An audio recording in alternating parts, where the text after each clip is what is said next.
Previously, I installed Swift Spec R lowering springs on the STi for better grip and more confident handling through the corners. But I think there's more to be had, so we're upgrading the stock struts and Swift springs to a set of coilovers where we can fine-tune the dampening and ride height to unlock even more grip and precision handling. These are the Silvers NeoMax Coilovers with a little upgrade on them, and because the lower control arms on the STi do not have camber adjustments from the factory, I need to swap those out. So I'll be going over the variety of options on the market and the differences between them. But first, let's get this STi lifted up and get those front struts out.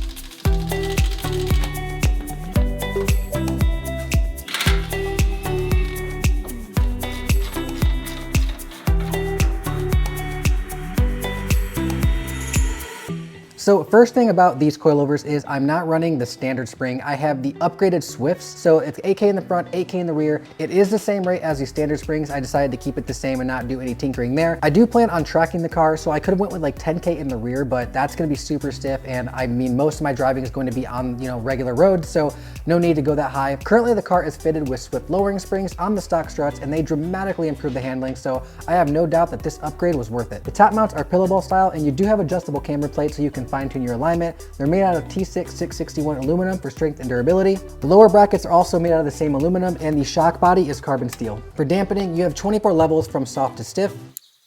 And because a lowered car just looks so much nicer, you can control the height with the lower bracket. With this, you're not actually changing the preload or adjusting the spring or the lower perch to change the height of the car, which is not what you should be doing. And that brings us into setting preload on these coilovers. So if you go with the standard spring, the preload won't be set. If you go with the Swift upgrade option, the preload will be set, but it doesn't hurt to double check, and it's super easy to do. Getting started, the first thing I need to do is loosen the bottom perch so the spring moves up and down. Then pushing the spring up to the top mount, I'm going to tighten that lower perch until there's no more play.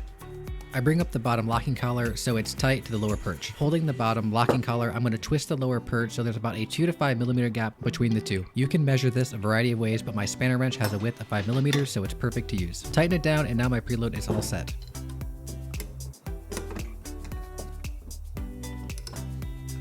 Now that the preload is set on these coilovers, there is 2 more things I need to do before I can toss them on the car. The first is gonna be some preventative maintenance. Now, we have some really brutal winters up here in Michigan, so I have some anti-seize I'm going to apply to all the threaded areas on the shock body to make sure there's no issues trying to adjust these later.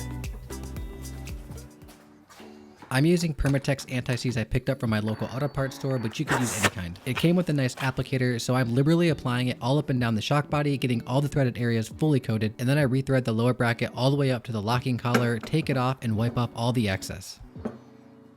The second thing I need to do is set a base height for these coilovers. So I'm gonna set a gap of 2 inches to start with. I'm sure once I get it on the car, I'll probably change it anyway because I do wanna go kind of low. So this will give me something to start with.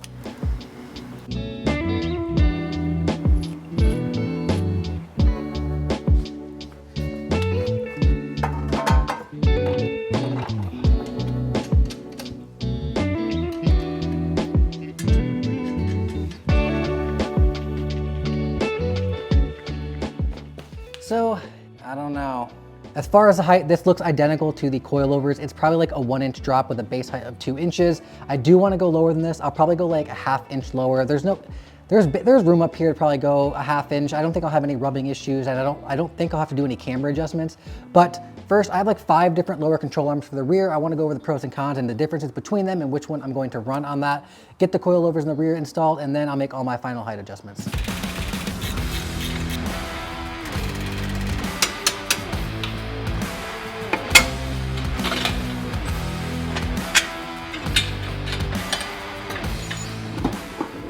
I have a bunch of different options when it comes to lower control arms. So I have SPC, I have 2 white line variants, I have Blocks Racing, and I have ISC. Starting with SPC, so these SPCs basically look exactly like the OEMs. The way that you adjust the camber is a cam bolt and washer. So it's got this extended slot where you can pull it out to give more camber or push it in to give it less camber. For the bushing, it's an X-axis sealed joint. So it has a metal ball and it's wrapped in a composite plastic. It has rubber boots on the outside to keep contamination out so nothing gets up in there. As far as weight, it weighs 3.92 pounds. And lastly, for price, they are sold individually. They are $150 per arm, so you're looking at $300 for a pair. Next up, we have White Line, which is basically the exact same thing as the SPC version. They do weigh a little bit less. I think it's 3.8 pounds versus 3.92 pounds. So a little bit of weight savings, not much. They adjust camber the same way. You have the bolt and the cam washer. The main difference between this one and the SPC is going to be the bushing insert. This is a very stiff polyurethane bushing. Some other things that I've noticed in the community is that SPC actually supplies this to Whiteline, and Whiteline rebrands it. So I've heard of some people getting this model and it's basically stamped SPC on the bottom, and there's some confusion of like, why is it stamped SPC?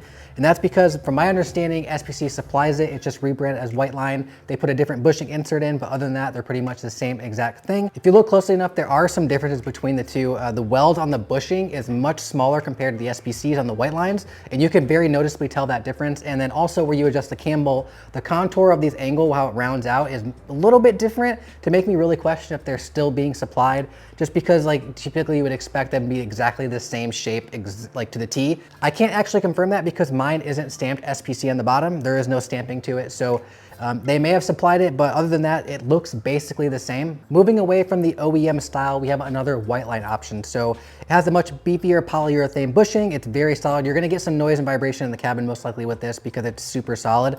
And the way that you adjust camber is basically twisting this end out, and it basically comes out and gets pushed back in to really fine tune the alignment spec that you want. And it's got two locking nuts on the end where you can basically lock it into place.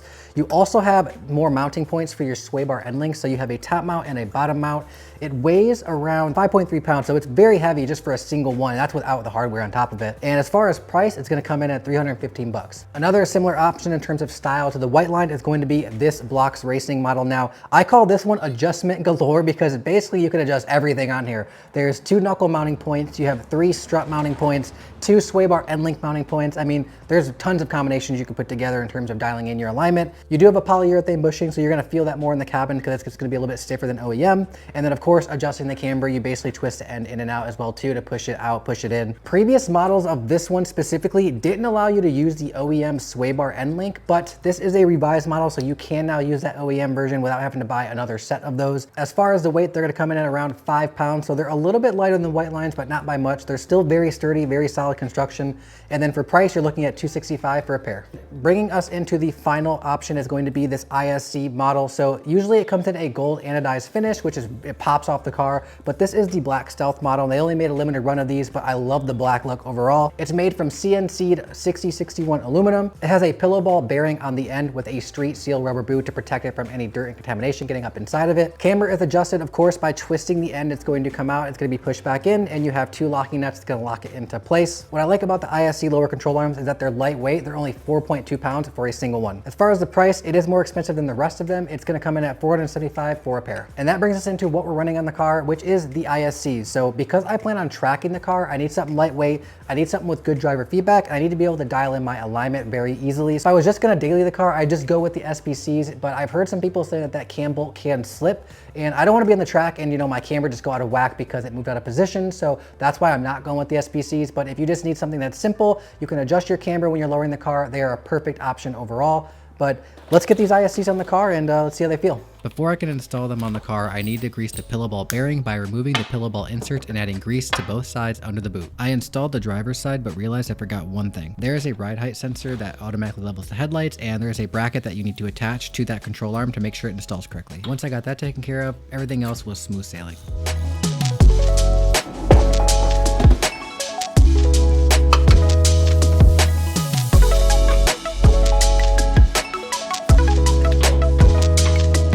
I didn't need to use this for both sides, but I did have to use a jack to lift up the hub on one side to get the coilover up into the rear. The rear is not as low as I thought it was going to be on my first initial setting, so I need to get this lower in the rear, I need to get it lower in the front. We'll get all that set up, get the camber aligned, and then we'll take this out for a ride. Going from springs to coilovers is no small change. You're gonna have a stiffer setup, you can go lower, and you're going to feel every single bump in the road, but it's not uncomfortable for a daily driver. With the lower control arms, they are making a small clunking sound, but I've identified that with some side-to-side play with the coilover, so there's a small gap that I need to fill with the washer. Right now, I'm dialed in at 8 clicks dampening in the front and 10 in the rear. At regular height, the handling feels great, but once you start to go low, geometry issues are very apparent. This is not an issue with the coilovers, but rather the roll center geometry has been changed because I've gone so low. This results in a somewhat unstable car. If you hit a crack or a pothole, it's going to pull the car towards it, and it's going to bring in more understeer in the corners. To fix those issues, I need to pick up a roll center and bump steer correction kit, but that's for another video. For now, we'll just enjoy cruising around for a bit.